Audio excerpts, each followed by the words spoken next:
Hello दोस्तों, नमस्कार। SM किसी चैनल में मैं आप सभी लोगों का दिल से बहुत बहुत स्वागत करता हूं। दोस्तों, आज का दिन संडे का है एंड आप सभी लोगों को पता है मैंने सुबह भी एक वीडियो, सुबह या फिर आप बोल सकते हैं दोपहर को लगभग 12 बजे 12:30 बजे के आसपास एक रिलायंस इंडस्ट्री के ऊपर एक ज़बरदस्त वीडियो अपलोड किया। मैं आप लोगों को दिखाना चाहूँगा। आप लोग यहाँ पे स्क्रीन के ऊपर देख सकते हो। तो और एक यहाँ पे संडे के दिन हम लोगों को एक गजब की न्यूज़ यहाँ पे देखने को मिल रही है। सो एग्जैक्टली न्यूज़ कहाँ से आ रही है, तो जैसे आप लोगों ने स्क्रीन के ऊपर भी देखा होगा कि यूरोप से हम लोगों को यहाँ पे ये न्यूज़ आते हुए देखने को मिल रही है, यूके से ये न्यूज़ आते हुए देखने को मिल रही है। बट डेफिनेटली उसका जो इम्पैक्ट रहेगा डायरेक्टली ना इनडायरेक्टली दुनिया के हर बाजार के ऊपर भी ज़रूर होगा और हमारे इंडियन मार्केट में भी ऊपर भी ज़रूर होगा। तो चलिए सबसे पहले एग्जैक्टली न्यूज़ को समझ लेते हैं, उसके बाद कौन से स्टॉक के ऊपर उसका डायरेक्ट इम्पैक्ट हो सकता है, कौन से बाकी के स्टॉक के ऊपर इनडायरेक्ट इम्पैक्ट हो सकता है, उसके बारे में स्टडी करने की थोड़ी सी कोशिश जरूर करेंगे। तो चलिए दोस्तों, फटाफट इस वीडियो को स्टार्ट करते हैं। बट उससे पहले जरूर कहना चाहूँगा, किसी ने फर्स्ट टाइम विजिट किया एसएम किसी के ऊपर तो जरूर सब्सक्राइब करके बेल आइकन को हिट कर लेना। एंड उसी के साथ साथ रिलायंस वाला जो वीडियो अगर आपने नहीं देखा है तो लिंक नीचे डिस्क्रिप्शन बॉक्स में मिल जाएगी। आप चाहो तो स्टॉक मार्केट क्लासेस इस चैनल को भी फॉलो कर सकते हो। इससे रिलेटेड भी कल एक वीडियो मैंने बनाया था जहाँ पे लगभग 60,000 लोगों ने इस वीडियो को देख लिया है। आप भी इस वीडियो को चाहो तो देख सकते हो और खुद को इंप्रूव कर सकते हो। तो चलिए दोस्तों, इस वीडियो को स्टार्ट कर लेते हैं। दोस्तों, सबसे पहले आपको यहाँ पे मैं सोर्स दिखाना चाहूँगा। राउटर्स ने ये न्यूज़ अभी यहाँ पे कवर की है। इसके पहले भी अगर मैं बात करूँ तो देखा जाए तो ये न्यूज़ इससे पहले भी आई थी, बट एग्जैक्टली सोर्स नहीं मालूम था। मतलब मैं क्या बोल रहा हूँ आप लोगों को समझ में आएगा। पहले हम लोग इस न्यूज़ को पढ़ लेते हैं। तो आप देख सकते हो, British prime minister Boris Johnson, आप लोगों ने नाम तो सुना होगा, plan to announce a next week a ban on sale of a new petrol and diesel car from 2020। So दोस्तों, एक गजब की न्यूज़ हम लोग को देखने को मिल रही है। अनाउंसमेंट हो जाएगा, बट यहाँ पे बताया जा रहा है फ्रॉम 2030 से यहाँ पे जो पेट्रोल डीजल की जो गाड़ी है, कौन सी गाड़ी है, जो नई वाली, उनको यहाँ पे वो बैन लगाने के लिए पूरी कोशिश यहाँ पे करने वाले हैं। अगर हम लोग थोड़ा सा और आगे पढ़ते हैं, आप देख सकते हैं 5 years earlier than the previous plan, मतलब इससे पहले भी डिसाइड किया गया था, उससे पहले भी ये और मतलब प्लान को शिफ्ट करके ला रहे हैं। एंड ये सारी चीज़ें हम लोगों को यहाँ पे फाइनेंशियल टाइम्स में हम लोग को रिपोर्ट होती हुई देखने को यहाँ पे मिल चुकी है।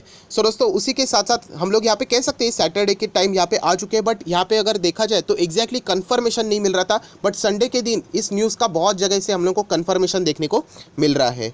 सो दोस्तों, थोड़ा सा हम लोग और आगे यहाँ पे जाते हैं। आप लोग देख सकते हैं, the Britain had already plan to ban the sale of a new petrol and diesel powered car from 2040। 2040 से ये सारी चीज़ें होने वाली थी, बट उन्होंने बाद में सारी चीज़ों को क्या कर दिया, पोस्टपोन, मतलब थोड़ा सा आगे ला दिया, फॉरवर्ड ला दिया 2035 पे। बट वापस अभी हम लोगों को ये 5 साल और आगे लेते हुए आते हुए देखने को मिलने वाले। एंड ये ऐसा क्यों कर रहे हैं, क्योंकि वो डेफिनेटली रिड्यूस करना चाहते हैं ग्रीन हाउस गैस का जो इमिशन हो रहा है। इमिशन मतलब जो बाहर यहाँ पे जा रहे हैं, जिसके वजह से हम लोग को प्रदूषण होते हुए देखने को मिलता है, ओजोन लेयर के ऊपर इम्पैक्ट पड़ते हुए देखने को मिलता है। तो इसके चलते हम लोग को ये सारी चीज़ें में बदलाव आते हुए देखने को मिलने वाला है। सो मोटा मोटी अगर मैं बात करूँ तो आप सभी लोगों को पता चल गया होगा, तो इसका इम्पैक्ट रहेगा वो ऑटो सेक्टर के ऊपर आने वाला है। अभी कौन से ऑटो सेक्टर के शेयर्स वो भी देखेंगे, फायदा किसको होगा और नुकसान किसको भी हो सकता है वो भी जानने की कोशिश यहाँ पे करने वाले हैं। सो दोस्तों, थोड़ा सा अगर हम लोग और आगे जाए तो यहाँ पे आप लोग देख सकते हो कुछ इंपॉर्टेंट पॉइंट्स यहाँ पे हम लोग को पढ़ने को मिलेगी। जैसे कि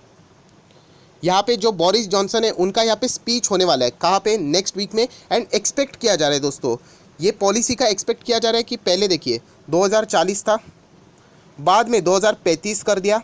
एंड अभी ये एक्सपेक्ट किया जा रहा है कि नेक्स्ट वीक यहाँ पे जो एनवायरनमेंट से रिलेटेड जो स्पीच रहेगा बोरिस जॉनसन का, उसमें बताया जा रहा है कि ये वापस 5 साल इसको और आगे लाएंगे, मतलब 2030 तक ये सारी चीज़ें करने की वो कोशिश करने वाले हैं। सो दोस्तों, ये अभी तक 100% कन्फर्म नहीं है, बट हम लोग कह सकते हैं कि एक अंदाज़ यहाँ पे लगाया जा रहा है। एंड ये न्यूज़ किसने निकाली, फाइनेंशियल टाइम्स ने ये न्यूज़ यहाँ पे निकाली है। सो देख लेते दोस्तों, आप लोग कह सकते हो कि कितनी अंदर तक इन लोगों की यहाँ पे, मतलब बोलते हैं ना, सोर्सेस फैले हुए होते हैं कि इतनी ज़बरदस्त न्यूज़ यहाँ पे पहले कैच करने की कोशिश करते हैं। अभी सच होगा झूठ होगा ये तो अभी हम लोगों को नेक्स्ट वीक जब स्पीच रहेगा एनवायरनमेंट से रिलेटेड, पॉलिसी से रिलेटेड, तभी हम लोगों को पता चल जाएगा।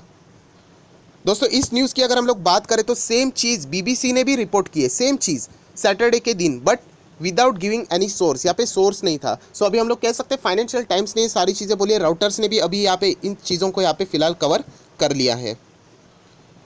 सो दोस्तों, आप सभी लोगों को पता है ऐसी न्यूज़ कभी भी बाहर आती है तो यहाँ पे बहुत बड़े बड़े जो इंस्टीट्यूशंस रहते हैं, बहुत बड़े बड़े रिपोर्टर्स रहते हैं, बहुत बड़े बड़े पर्सनालिटीज़ रहते हैं, या फिर हम लोग कह सकते हैं जो प्राइम मिनिस्टर रहते हैं उनके जो क्लोज जितने भी मेंबर्स थे कुछ ना कुछ उनसे हम लोग ये न्यूज़ निकालने की कोशिश करते हैं सोर्सेस। तो यहाँ पे अगर हम लोग बात करें डोविंग स्ट्रीट की, तो उनका जो स्पोक्स वूमन है, तो उनको यहाँ पे ये सारी चीज़ें पूछी गई, तो उन्होंने कमेंट करने से पूरा डिक्लाइन कर दिया। एंड अगर हम लोग यहाँ पे बात करें किससे रिलेटेड, ये जो अपकमिंग स्पीच आने वाली है, तो इससे रिलेटेड ही पूछने वाले थे कि 2030 तक क्या ये और 5 साल पहले करने वाले। सो उन्होंने मना यहाँ पे कर दिया है। एंड ये कोई रॉकेट साइंस नहीं है, हर कोई यहाँ पे मना ही करता है।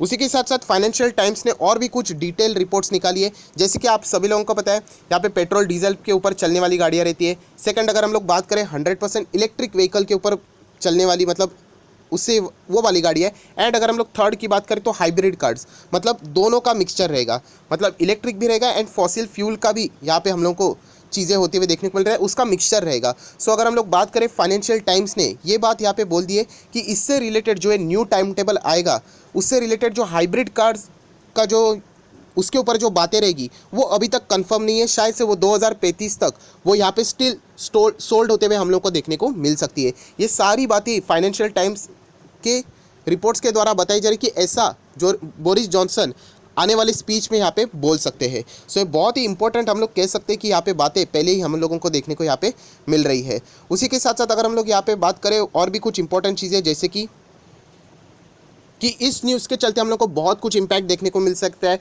An end to the sale of a new petrol and diesel car would mark a huge shift in a Britain's automotive market. So ये तो ज़बरदस्त हम लोगों को ये ऑलरेडी अंदाज़ा आ ही चुका है। सिर्फ ब्रिटेन ही क्यों, हम लोग कह सकते हैं कि पूरे दुनिया के मार्केट में भी इसका हम लोग को थोड़ा सा इम्पैक्ट देखने को मिल सकता है। अगर देखा जाए तो दोस्तों अभी भी अगर हम लोग करंट ईयर की बात करें, फिलहाल की जो ईयर की बात करें, पेट्रोल एंड डीजल के ही गाड़ियाँ हम लोग को ज़्यादा बिकते हुए देखने को मिलते हैं। लगभग 74% आप लोग पकड़ सकते हो। एंड अगर प्योर इलेक्ट्रिक व्हीकल की बात करें तो मात्र 5.5% ही यहाँ पे बिक रही है। एंड इसके पीछे का सबसे बड़ा लॉजिक है कि एक्सपेंसिव इलेक्ट्रिक व्हीकल बहुत ज़्यादा एक्सपेंसिव है। जो गाड़ी आपको पेट्रोल डीजल में मिलेगी फॉर एग्जांपल 100 रुपये में, वही आपको इलेक्ट्रिक वाली जो गाड़ी रहेगी वो लगभग आपको 150 रुपये में मिलेगी। सो सुनने के लिए, बोलने के लिए सब लोग एक्सेप्ट होते हैं, बट खुद की बारी आती है तो डेफिनेटली हर कोई 100 रुपये की गाड़ी के लिए यहाँ पे जाएगा।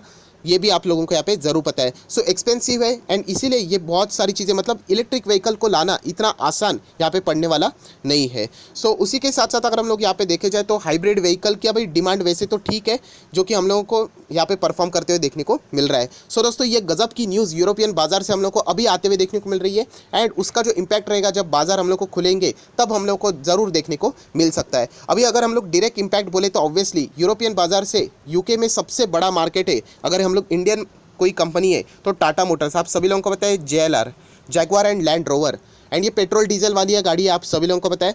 एंड उसी की अगर हम लोग बात करें तो यूके में इसका जो मार्केट जैसे मैंने बताया बहुत ज़्यादा है, तो इसके ऊपर हम लोग को इम्पैक्ट आते हुए देखने को मिल सकता है। अभी इम्पैक्ट क्या गिरेगा, बहुत ही सिंपल है। अगर JLR ने अगर खुद का बिजनेस अगर इलेक्ट्रिक व्हीकल की ओर मोड़ लिया है पहले से ही, सो इनके ऊपर ज़्यादा फर्क नहीं पड़ेगा। बट JLR ने अगर इलेक्ट्रिक व्हीकल बनाना ही शुरू नहीं किया होगा सो डेफिनेटली इनके शेयर में हम लोग को गिरावट देखने को मिल सकती है। बहुत ही कॉमन सेंस वाली बात है, जिसका बिजनेस इलेक्ट्रिक व्हीकल की ओर चलना शुरू कर दिया है सो उनको तो ज़रूर हम लोगों को यहाँ पे फ़ायदा होते हुए देखने को भी मिल सकता है। सो टाटा मोटर्स के ऊपर आप लोगों ने ज़रूर यहाँ पे नज़र रखनी है। उसी के साथ साथ अगर यहाँ पे मैं बात करूँ तो आप लोगों ने अशोक लेलैंड के ऊपर भी नज़र रखनी चाहिए। अभी अशोक लेलैंड क्यों, अशोक लेलैंड का मार्केट क्या वो यूके में भी है। सो दोस्तों बताना चाहूँगा, बीच में अशोक लेलैंड को भी यूके से बहुत बड़ा कॉन्ट्रैक्ट मिला था बसेस का, एंड देखा जाए तो इलेक्ट्रिक बसेस का। सो हम लोग कह सकते हैं अशोक लेलैंड ने ऑलरेडी ये कामकाज शुरू कर दिया था, इलेक्ट्रिक व्हीकल बनाना, इलेक्ट्रिक बसेस बनाना। इनफैक्ट अहमदाबाद से उनको ऑलरेडी ऑर्डर भी मिल चुके थे। एंड वो सब कुछ यहाँ पे ओपनिंग सेरेमनी सब कुछ होने वाली थी 1 अप्रैल 2020 को, बट अनफॉर्चुनेटली फेब के मंथ में हम लोग को कोरोना का एंट्री देखने को मिला एंड सब कुछ प्लान मिसमैच होते हुए देखने को मिला। सो इसीलिए अशोक लेलैंड के ऊपर भी आप चाहो तो यहाँ पे फोकस रख सकते हो, क्योंकि ये ऑलरेडी इलेक्ट्रिक व्हीकल के इसमें काम करते हैं एंड इनके बसेस इलेक्ट्रिक व्हीकल से रिलेटेड बहुत ज़्यादा डिमांड में भी हम लोग को देखने को मिलते रहते हैं। सो ऑलरेडी ये कंपनी अच्छा काम कर रही है, तो इसके ऊपर भी आप लोगों ने नजरें रखनी चाहिए। मैं कोई इंट्राडे की बात यहाँ पे नहीं कर रहा हूँ। देन अगर हम लोग बात करें तो वर्ल्ड वाइड चलने वाली कोई कंपनी है तो आप सभी लोगों को पता है मदरसन सुमी। यस, जो ऑटो एंसिलियरीज मतलब गाड़ी के अंदर जितने भी पार्ट्स रहते हैं वो बनाने का काम ये कंपनी करती है। सो अगर इन्होंने इलेक्ट्रिक व्हीकल से रिलेटेड कामकाज शुरू कर दिया है सो डेफिनेटली इस कंपनी को भी ज़्यादा नुकसान नहीं पड़ेगा। अगर नहीं किया है तो बहुत ही नुकसान इनको झेलना भी पड़ सकता है। बट ओवरऑल ये सारी जितने भी ऑटो कंपोनेंट्स वाली कंपनियाँ है, ऑटो सेक्टर की कंपनियाँ है, उनको इलेक्ट्रिक व्हीकल की ओर यहाँ पे मुड़ते हुए हम लोग को देखने को फ्यूचर में मिल सकता है। सो मदरसन सुमी के ऊपर भी आप लोगों ने फोकस ज़रूर रखना चाहिए। सो दोस्तों आप लोग देख सकते हैं ये मेजर 3 कंपनियां मैंने बताई है, उनके ऊपर आप लोगों ने फोकस रखना चाहिए, वॉच लिस्ट में इनको ऐड करना चाहिए, देख लेना चाहिए कि इस न्यूज़ का इम्पैक्ट, इनका रिएक्शन इसके ऊपर कैसे रहता है। हालांकि इसका इम्पैक्ट ज़्यादा भी देखने को ना मिला क्योंकि मैंने शुरुआत में ही बताया कि ये फाइनेंशियल टाइम्स ने इस न्यूज़ को कवर किया है, अभी तक ऑफिशियली अनाउंस नहीं हुआ है। फाइनेंशियल टाइम्स ये बोलते हैं कि बोरिस जॉनसन जो नेक्स्ट उनका स्पीच रहेगा एनवायरमेंट पॉलिसी से रिलेटेड उसमें ये सारी चीज़ें कवर करेंगे। तो इसीलिए हम लोग यहाँ पे कह सकते हैं ये सब इफ़ कंडीशन के ऊपर चलने वाली बातें हैं। सो बहुत ही संभल कर करना है एंड इसमें ट्रेडर्स ऐसी अपॉर्चुनिटीज़ ढूंढते हैं बट हम लोग सब लोग इन्वेस्टर हैं तो हम लोगों के लिए ज़्यादा कोई यहाँ पे दिक्कतें वाली बात नहीं होने वाली है। बट फिर भी हम लोग इसको क्यों कंसिडर कर रहे हैं क्योंकि स्टॉक मार्केट में अगर आप रहते हो तो ये सारी चीज़ों से आप लोगों को वाकिफ़ होना बहुत ही इंपॉर्टेंट है।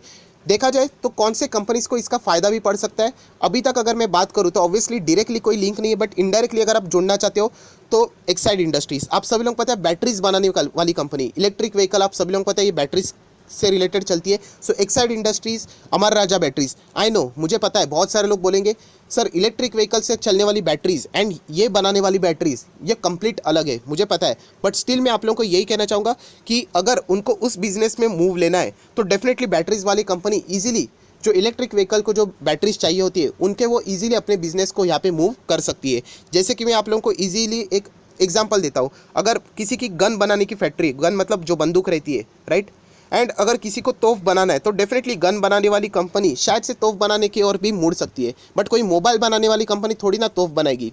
थोड़ा सा फनी एग्जांपल मैंने दे दिया है, मुझे पता है बहुत ही प्रैक्टिकल कुछ भी नहीं है, ऐसे बकवास ही लगता है बट मेन पॉइंट को पकड़ने का आप लोगों ने सोचना चाहिए। सो अगर ये बैटरीज बनाने वाली कंपनीज है डेफिनेटली ये फ्यूचर में विचार कर सकती है, अगर डिमांड बढ़ गया तो ऑब्वियसली सप्लाई भी करना पड़ेगा। सो ये 2 companies Exide industries and Amar Raja batteries, in company के ऊपर भी आप चाहो तो फोकस रख सकते हो बट ये फ्यूचर की बातें जो कि मैं ऑलरेडी कवर कर चुका हूँ। सो आए आशा करता हूँ आपको ये वीडियो अच्छा लगे तो लाइक कर देना, दोस्तों के साथ शेयर कर देना तो उनको भी सारी बातें पता चल जाएगी। So that's it, thank you very much दोस्तों, we will be meeting our next video, तब तक के लिए बाय बाय।